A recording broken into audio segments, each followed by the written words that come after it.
नमस्कार। आज हम बात करने वाले हैं एक ऐसी कला की जो हमारे रिश्तों, हमारी कामयाबी और यहाँ तक कि हमारी खुशी की चाबी भी हो सकती है। जी हाँ, हम बात कर रहे हैं व्यवहार कुशलता की। चलिए समझते हैं कि अपने सामाजिक मेलजोल को और बेहतर कैसे बनाया जा सकता है। चलिए एक सवाल से शुरू करते हैं। क्या कभी ऐसा हुआ है कि कोई बातचीत खत्म होने के बाद मन में ख्याल आया हो, काश मैंने ये बात ऐसे नहीं वैसे कही होती। अरे ये हम सबके साथ होता है ना। तो आज हम उन्हीं स्किल्स के बारे में जानने वाले हैं जो ऐसे पलों को बदल सकती हैं और हमारी रोजमर्रा की बातचीत को एक नया बेहतर मोड़ दे सकती हैं। तो चलिए देखते हैं कि आज हम क्या क्या समझने वाले हैं। सबसे पहले हम जानेंगे कि ये व्यवहार कुशलता आखिर है क्या चीज। फिर हम देखेंगे कि इसके रास्ते में सबसे बड़ी रुकावट कौन सी है। उसके बाद समाज के लेन देन की नियम और जुड़ाव बनाने वाले गुणों पर बात करेंगे और आखिर में समझेंगे कि ये स्किल सीखना इतना जरूरी क्यों है। तो हमारा पहला पड़ाव है व्यवहार कुशलता क्या है। देखिए, किसी भी चीज को सीखने से पहले यह समझना जरूरी है कि उसका मतलब क्या है। तो चलिए इस जुड़ाव की कला की नींव को मजबूत करते हैं और इसके दो सबसे जरूरी आइडियाज को समझते हैं। तो व्यवहार कुशलता का असली मतलब क्या है? ये सिर्फ पोलाइट यानी विनम्र होने से कहीं ज्यादा है। ये एक कला है, ये समझने की कला कि मुश्किल या नाजुक मौकों पर अपनी बात कैसे रखी जाए ताकि सामने वाले को बुरा न लगे। इसमें दया और समझदारी दोनों का होना बहुत जरूरी है। ये तुलना कितनी जबरदस्त है ना? जरा सोचिए, जैसे हम कांच की कोई चीज बहुत संभाल कर उठाते हैं क्योंकि पता है कि जरा सी गलती से वो टूट जाएगी। ठीक वैसे ही लोगों की भावनाएं भी होती हैं। ये हमें याद दिलाता है कि हमारे शब्दों और व्यवहार में कितनी नज़ाकत होनी चाहिए। अब बात करते हैं लोगों से व्यवहार की, जिसे पब्लिक डीलिंग भी कहते हैं। अगर व्यवहार कुशलता एक टूल है, तो पब्लिक डीलिंग वो मैदान है जहां उस टूल का इस्तेमाल होता है। ये बस इस बात को मानना है कि हम अकेले नहीं हैं, हम एक समाज का हिस्सा हैं और हमारे हर काम का, हर बात का असर दूसरों पर पड़ता है। ठीक है, तो अब हम ये तो जान गए कि हमें क्या हासिल करना है, बेहतर रिश्ते और गहरा जुड़ाव। लेकिन एक ऐसी चीज है जो अक्सर हमारे रास्ते में एक दीवार बनकर खड़ी हो जाती है। वो क्या है? और इसका जवाब है अहंकार।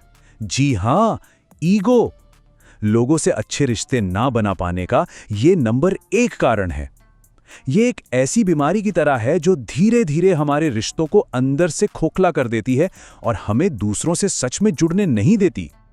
लेकिन ये अहंकार, ये हमारे दिमाग में बोलता कैसे है? इसकी आवाज कुछ ऐसी होती है, मैं महान हूं, मैं तो दूसरों से बेहतर हूं, मैं ज्यादा अमीर हूं। ये आवाज लगातार हमें दूसरों से ऊपर रखने की कोशिश करती है और बस यही वो दीवार है जो हमें दूसरों से दूर कर देती है। ये बात कितनी गहरी है सोच कर देखिए। कोई इंसान कितना भी पढ़ा लिखा या काबिल क्यों ना हो, अगर उसका व्यवहार रूखा है तो उसकी सारी काबिलियत एक तरह से बेकार हो जाती है। अहंकार एक ऐसे दाग की तरह है जो किसी भी खूबसूरत कपड़े की चमक को फीका कर सकता है। तो अगर अहंकार वो दीवार है जो हमें दूसरों से अलग करती है, तो इसे तोड़ने का तरीका क्या है? इसकी जगह हमें कैसी सोच अपनानी चाहिए? इसका जवाब एक बहुत ही सरल और यूनिवर्सल नियम में छिपा है। ये समाज का सबसे बुनियादी नियम है, आप जो देते हैं वही लौटकर आपके पास आता है। ये बिल्कुल एक गूंज की तरह है। आप प्यार देंगे तो प्यार लौटेगा, सम्मान देंगे तो सम्मान मिलेगा। अगर हम कुछ पाना चाहते हैं तो हमें सबसे पहले उसे देना सीखना होगा। यहाँ हमारे सामने 2 रास्ते बिल्कुल साफ हैं। एक रास्ता है सिर्फ अपने बारे में सोचने का, जो हमें अकेला और दुखी बनाता है, और दूसरा रास्ता है दूसरों के बारे में सोचने का, जो हमें एक सूरज की तरह बनाता है, जो हर तरफ खुशी और रोशनी फैलाता है। और अच्छी बात यह है कि चुनाव हमेशा हमारे हाथ में होता है। ये मिसाल कितनी सच्ची है। हम सब उस पेड़ के पास जाना पसंद करते हैं जो ठंडी छाया और मीठे फल देता है, और कांटों वाले पेड़ से हर कोई दूर ही रहना चाहता है। इंसान भी तो ऐसे ही होते हैं। हम ये चुन सकते हैं कि हमें अपने व्यवहार से दूसरों को आराम देना है या चुभन। तो हमने नियम तो समझ लिया, लेकिन इसे असल जिंदगी में कैसे अपनाएं? एक व्यवहार कुशल इंसान में आखिर कौन से खास गुण होते हैं? चलिए बेहतर रिश्तों की इस टूल किट पर एक नजर डालते हैं। तो एक व्यवहार कुशल व्यक्ति कैसा होता है? वो हमेशा पॉजिटिव सोचता है, उसका व्यवहार अच्छा होता है और वो कभी निराश नहीं होता। और यहाँ जो सबसे जरूरी बात याद रखने वाली है वो ये है कि ये गुण जन्म से ही नहीं मिलते। ये ऐसी आदतें और स्किल्स हैं जिन्हें कोई भी सीख सकता है और अपनी जिंदगी में शामिल कर सकता है। चलिए आशावाद यानी पॉजिटिव सोच को ही ले लेते हैं। ये सिर्फ सब ठीक हो जाएगा कहने से कहीं ज्यादा है। जब कोई मुश्किल आती है तो एक आशावादी इंसान का दिमाग समाधान ढूंढने में लग जाता है, हार मानने में नहीं। ये सोच हमारे हर रिश्ते और हर बातचीत की नींव को ही बदल सकती है। तो अब हम पहुंच गए हैं अपने आखिरी पड़ाव पर। यह स्किल इतनी ज़रूरी क्यों है? हमने मतलब समझ लिया, सबसे बड़ी रुकावट को पहचान लिया और समाधान का रास्ता भी देख लिया। लेकिन ये सारी मेहनत आखिर क्यों करें? इस कला में माहिर होने का असल इनाम क्या है? अच्छे व्यवहार के पुरस्कार सच में अनमोल हैं।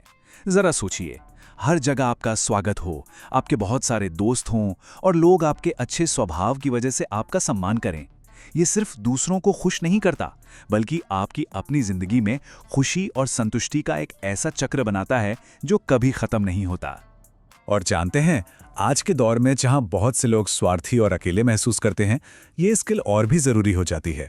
जब हर कोई अपनी दुनिया में खोया हुआ है, तो जो लोग आगे बढ़कर दूसरों से जुड़ते हैं, उनकी मदद करते हैं, वही असल में प्यार और सम्मान पाते हैं। ये उस अकेलेपन का सबसे अच्छा इलाज है।